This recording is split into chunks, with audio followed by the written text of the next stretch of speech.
The Lee County Mosquito Control District is a special taxing district that was enabled in 1958 from the Florida legislature. So we are tasked with controlling the mosquito population of 98% of Lee County, Florida. There are a variety of tools that we use to do our job here at the district. One of the very important and essential tools that we use is the Airbus helicopter. We currently have 6 helicopters that are used for multiple purposes, not only inspecting to find where the mosquitoes are growing, assess where water is coming in based on the tides and the rain, but it's also used to apply the material to control the mosquitoes in the larval stage and also when we need to in the adult stage.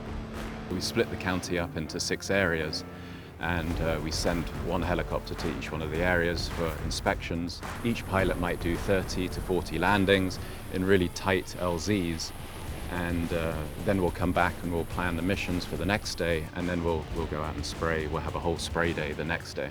We have a swath which is a 70-foot swath, and then all we're doing is flying back and forth lines, moving 1 swath over every single time. So it's ag turns at the end of each one to come back and move along a 70-foot swath. Controlling mosquitoes here is of utmost importance to not only the residents who live here full-time, but also to the millions of tourists and visitors that we have here in Lee County. It's highly technical in how we do our job. It's important that we are targeting what we're after, which is the mosquito, while having minimal impacts to no impacts on any non-target organisms in the process.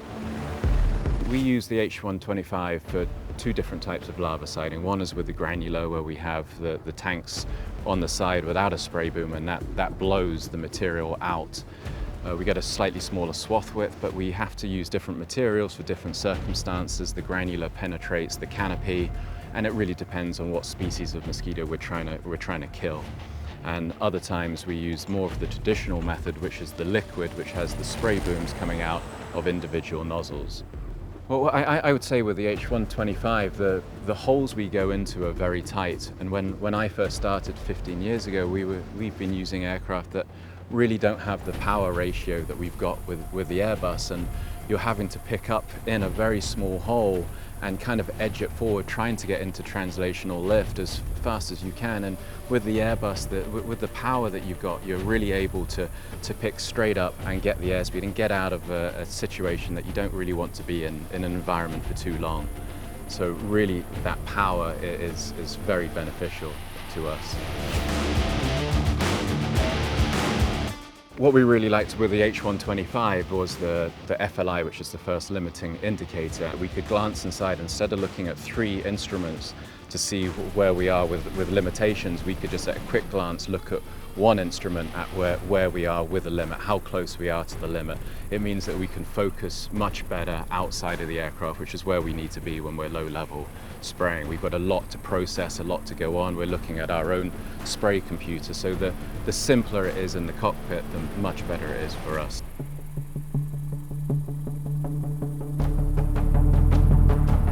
So the benefit of one airframe is really based on efficiency, not just with pilot training, but with the maintenance aspect of it, to just the comfort level of pilot getting into one of these, either in the morning flying low treetop level to flying at night. It's good to be in one platform that they know inside and out.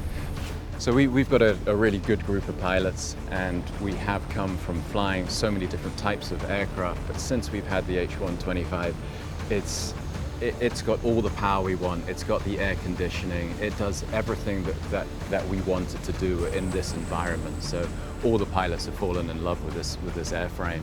It just does everything that we want it to do.